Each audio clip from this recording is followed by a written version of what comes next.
In the year of elections, two of Europe's three largest economies are heading to the polls, and investors' reactions couldn't be any more different. France's upcoming parliamentary elections are wreaking havoc on French stocks and bonds, while UK financial markets have been relatively stable as the country gears up for its own general election on July 4th. So what are the markets telling us about the political landscape, and are there risks that are being mispriced? I think the problem with this, and the reason that markets are finding it so difficult to price, is that there's not a clear path to a great outcome for markets. I'm Allison Nathan, and this is Goldman Sachs Exchanges.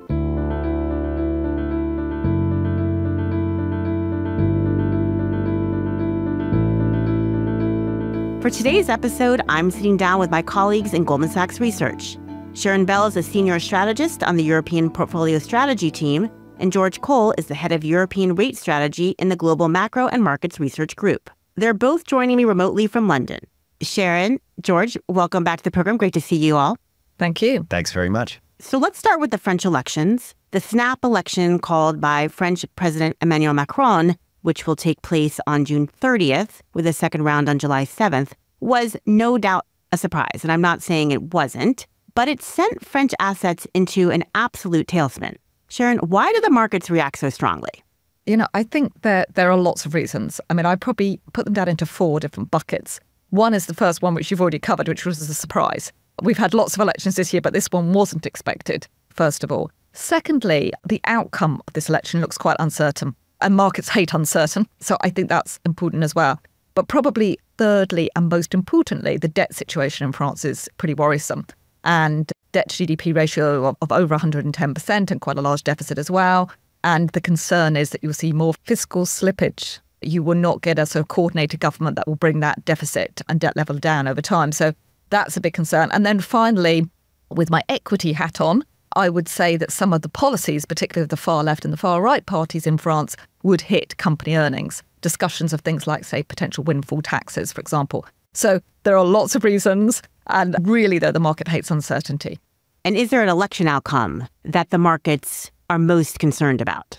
I think the problem with this, and the reason that markets are finding it so difficult to price, is that there's not a clear path to a great outcome for markets.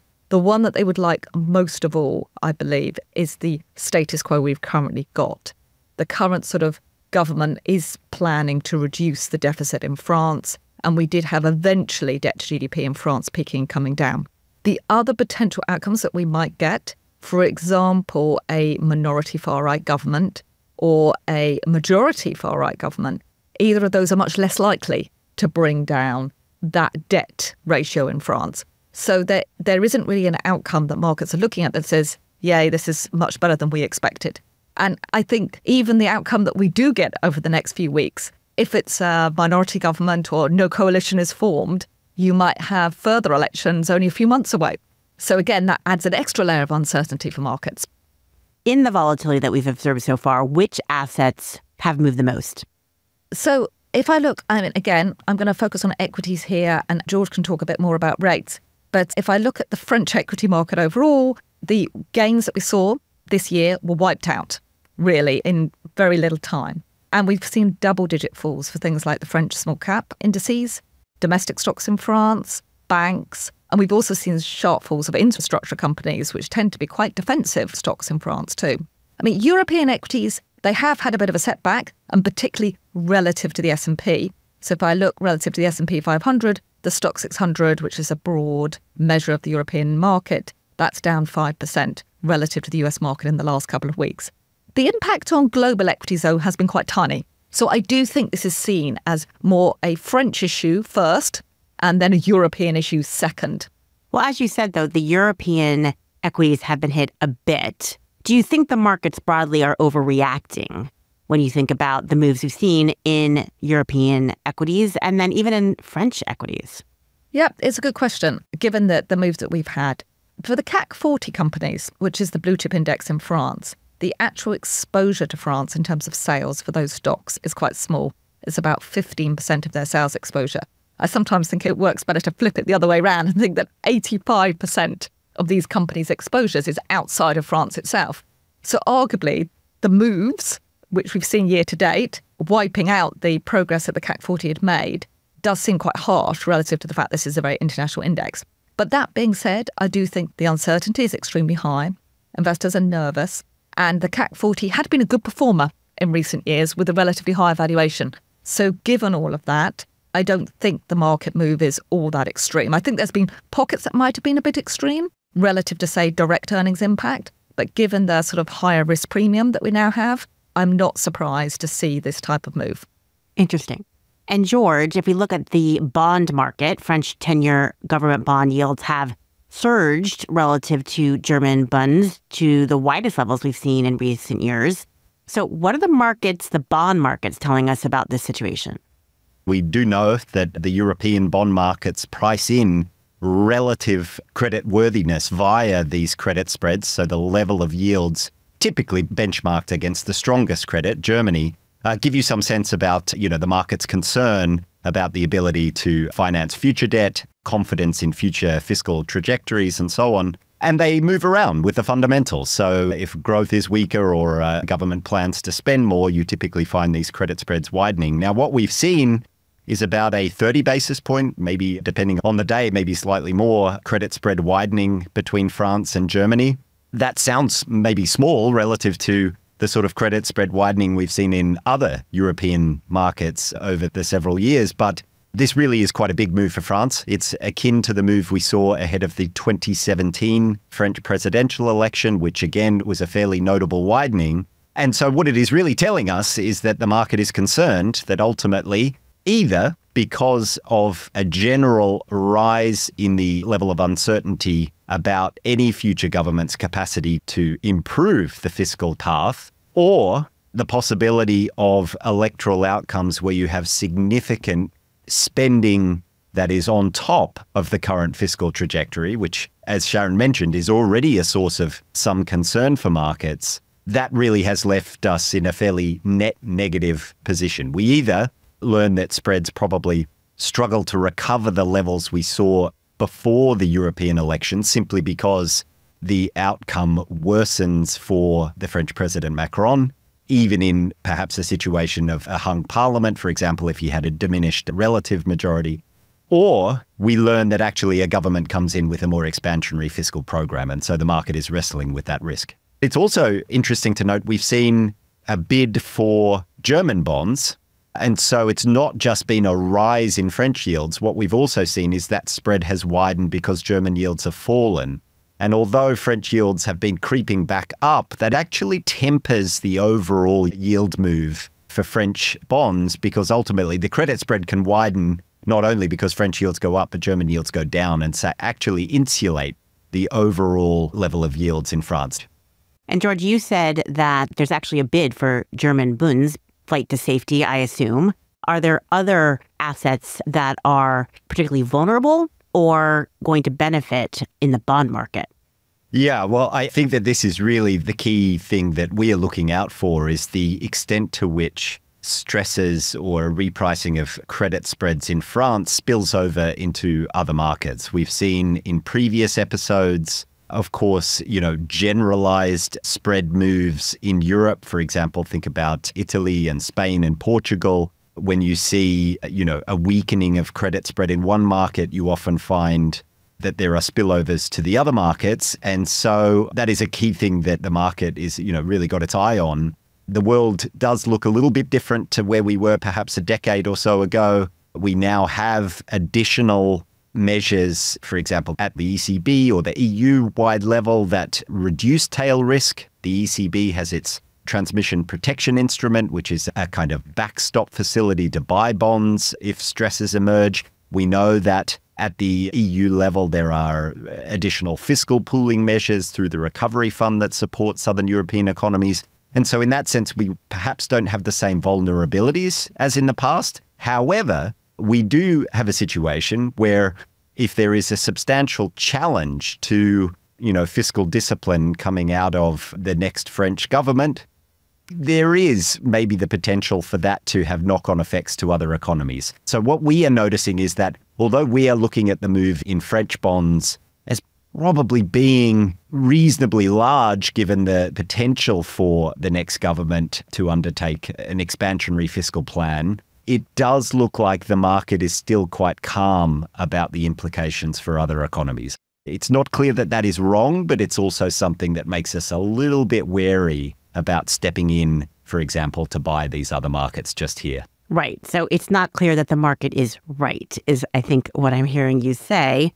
But if we take a step back for a moment, I recall heading into this year, there was so much focus on how expensive the U.S. market had gotten after a period of U.S. exceptionalism for several years and growing optimism that the investment flows into the U.S. would start to redirect towards areas elsewhere, such as Europe. Has this ongoing political uncertainty in a core member like France upended that narrative? Yeah, this is a great question and a real problem for Europe. If we dial back the clock about a month ago, I think the main conversation I was having with global investors was the concern that although, yes, absolutely, the US has got its exceptionalism, you're already well pricing that in the case of the US. So the S&P was very expensive and the Mag 7 in the US are such a dominant part of the index. So you're very concentrated in your exposure if you're investing in the US. So there was a kind of view that, well, maybe we should look at Europe. And they looked at Europe and they found that activity was improving, interest rates were coming down in front of the Fed, very helpful, and that valuations were a lot lower. And although the European equity market is quite concentrated too, it's not as concentrated as in the US and not in just that one sector either. So, tick, tick, tick, you felt that Europe offered some value and some cyclical improvement. I still think it does, but I think this is obviously added to uncertainty. And really, if I look at investment flows in Europe, in the last 2 years, we have had constant outflows from global investors into Europe. And really, ever since Russia invaded Ukraine, we've seen those consistent outflows. And they were starting to come back in. As I said, in the month ago or so, you were starting to see investors interested in Europe for those elements I mentioned before. But this really has shone a light, I would say, on the structural problems Europe has. So the structural problems were always there, but you were willing to overlook them for the cyclical upside I just mentioned. The structural problems being a lack of growth, lack of productivity, lack of investment, all of that I would put under the label of lack of growth. And then the debt level that's already accumulated in Europe. So those two problems, and I think those structural issues, which are very difficult to resolve, this French election has really shone a light on those particular problematic issues. And if we do see the outcome that the market fears, a far-right majority taking hold of the government, and we see the fiscal expansion that the market is concerned about, that's ultimately inflationary, in which case will that complicate the monetary policy mission going forward? Yeah, so I think this is the really interesting issue for the European economies. It can be very challenging to undertake a unilateral fiscal expansion that actually does have the impact on growth and inflation that you want, right? That you want, this to be better for growth. The reason is that credit spread. Because if that credit spread widens enough, then actually this is detrimental to growth. We've got a situation where the market is worried about fiscal risks, and the net impact for the economy may not be positive. It may be that ultimately credit spreads or absolute yield levels rise so much that actually it has a contractionary effect on the economy. Again, that may be not quite where we are. However, that, I think, is the really important thing to remember. The growth benefits from looser fiscal policy can be taken back by that widening in the credit spread. And that's why I think ultimately the ECB will be very, very focused on transmission. Because ultimately, you're right, inflation is too high. And if you were to see, for example, a cooperative, coordinated fiscal expansion at the EU level or the area-wide level, that would be much more inflationary. But if you saw one country unilaterally attempting to undertake a big fiscal expansion, that actually could have the opposite effect if the financial conditions tightening via wider spreads undoes the impact of that better growth. So I think it's a little more complicated than to say the impact would be net inflationary, because ultimately the market will give you a signal about, whether or not that fiscal policy is tenable. I think for that reason, it does suggest that the incentive for any incoming government, even the absolute majority of National Rally, would be to moderate the fiscal program compared to a situation that would see a very significant and negative market reaction. But again, the market obviously has widened because it just doesn't know what is likely to come next. I think that's such a good point as well, because we've had some incarnations of populist governments in the last few years that didn't turn out to be as negative for markets as perhaps investors feared beforehand. And of course, that is an upside risk here, that you do see a majority or even a minority government, which is National Rally, and yet they're perhaps not as extreme in their policies as many investors worry about. Interesting. Let's turn to the UK election on July 4th, where the outcome seems potentially more certain and markets have reacted less strongly. Sharon, what issues are at stake there? Yeah. So for equities, the UK election, I would say, is less worrisome. And I think less worrisome than what we've been talking about with respect to France in two senses. First of all, the polling data is pointing to a clear lead for the Labour Party. So the outcome feels a lot less uncertain. And the second is that the space for being radical on policy is much more limited, as both of the main parties in the UK, the current government under the Conservative Party or the Labour Party that is in the lead in the polls, both of them are promising to keep within quite tight fiscal rules. And given that, there isn't a lot of space for huge surprises of the nature that will potentially spook the markets. So I see it as much less of a risk event. George, do you agree? Yeah, I mean, I think that when we look at the macro implications for the various plausible outcomes under the current party plans, we really don't get a particularly wide spread on things like growth, inflation, the deficit. It's not as if there are no differences, and perhaps you could imagine the market thinking and trying to price and understand, for example, differences in the composition of the deficit. Is it more taxation, more spending, or is it less on both? Is the margin of the governing majority going to have some impact on the way that the market reacts? All of that is possible, but I think that's kind of second order to the point that Sharon made, that ultimately it feels like the overall uncertainty around this election, not just for the outcome itself, but the implications for macroeconomic policy on the far side, is likely to be a bit smaller this time. But it always seems like as soon as we get comfortable about the amount of uncertainty and assume something will be more certain, we're surprised. And political uncertainty has, of course, been a key feature of the UK. I'm thinking back to the 2022 LDI crisis, Brexit. Still, maybe that was a moment where we expected some volatility and tremendous amount of uncertainty, yet it was still somewhat of a shocker. So are there any risks in the UK that are being mispriced or underestimated, George? That's a really good question. And I think that you're absolutely right in listing the events of the recent decade and looking at the levels of uncertainty, whether market pricing, in terms of volatility priced into markets, looking at the big shifts in asset pricing that we have seen. Of course, that uncertainty has had huge impacts on UK markets, on sterling, and on the real economy itself.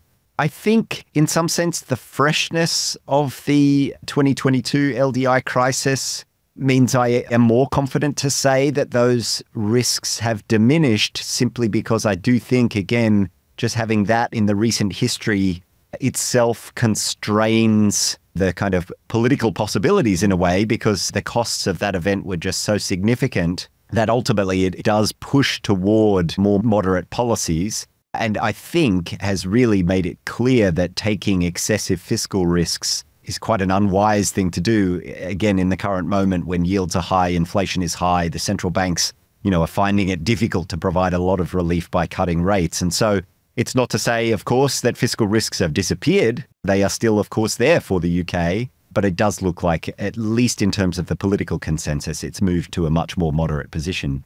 Maybe I could mention one other thing, which is that we've very clearly seen the UK move to a relatively hard form of Brexit, introducing a lot of friction with the trading relationship with Europe.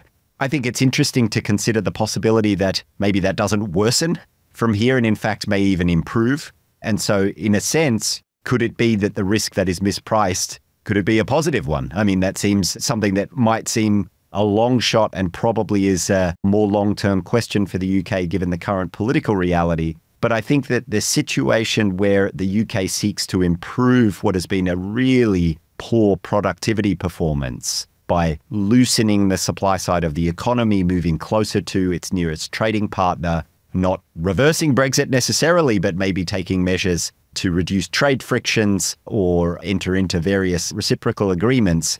And I would argue within equities that sort of upside risk, upside potential is not super priced either. If I look at, say, FTSE 100, the big cap index in the UK, it trades on roughly half the valuation of the S&P. And many would argue rightly so, because it doesn't have the exposure to tech, but it is one of the cheapest indices globally. And if I look at, say, the FTSE 250, which is the mid-cap index, which is much more UK exposed, that is also trading on a similar valuation.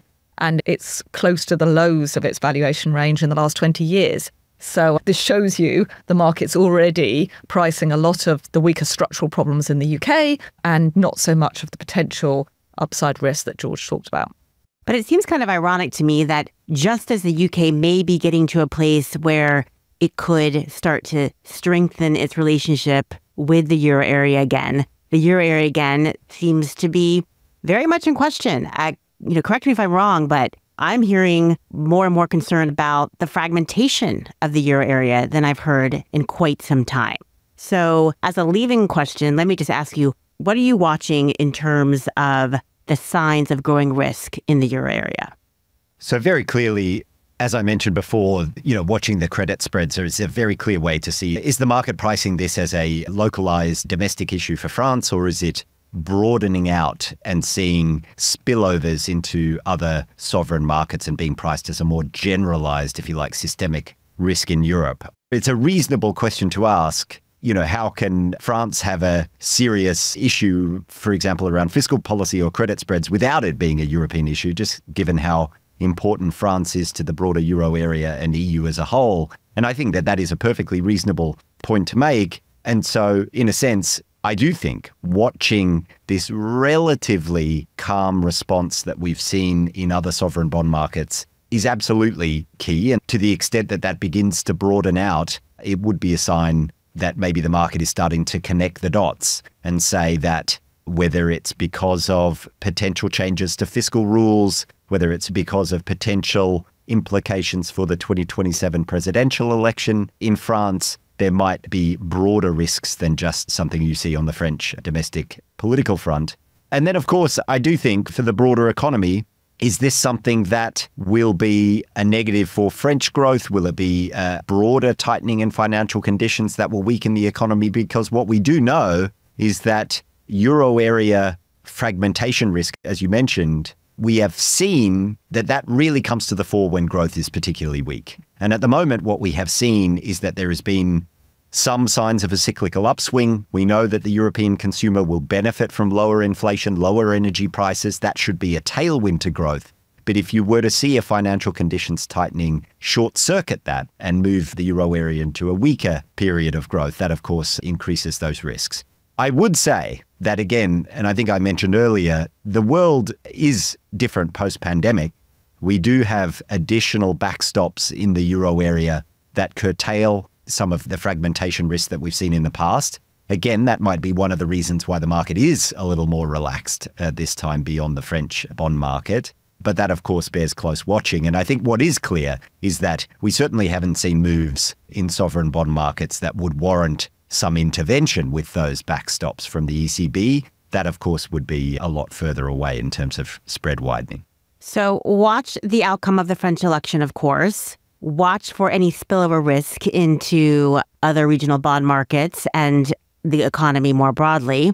And in the UK, let's see if we're in for another political surprise, or if we and the markets are right that we're going to have a more benign outcome and hopefully a bit more of a positive trajectory in terms of the relationship between the UK and Europe. And we'll see what it brings for the economy and markets. Absolutely. I think one thing I would say is just, we're 4 for 4 for interesting elections so far. If you think across emerging markets, the EU election, which again threw up the surprise of the French, and of course, we've got some big ones to come. Sharon, George, thanks so much for joining us. That's great. Thanks very much. This episode of Goldman Sachs Exchanges was recorded on Thursday, June 20th, 2024. I'm your host, Allison Nathan. If you enjoyed this show, we hope you subscribe on your platform of choice and tune in next week for another episode. And if you want more insights from Goldman Sachs, make sure to visit gs.com and sign up for Briefings, a weekly newsletter from Goldman Sachs about trends shaping markets, industries, and the global economy. Thank you for listening.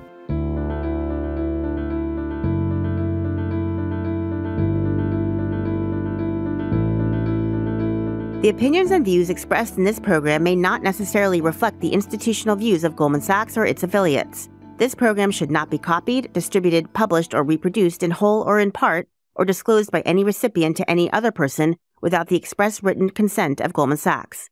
Each name of a third-party organization mentioned in this program is the property of the company to which it relates, is used here strictly for informational and identification purposes only, and is not used to imply any ownership or license rights between any such company and Goldman Sachs. The content of this program does not constitute a recommendation from any Goldman Sachs entity to the recipient and is provided for informational purposes only.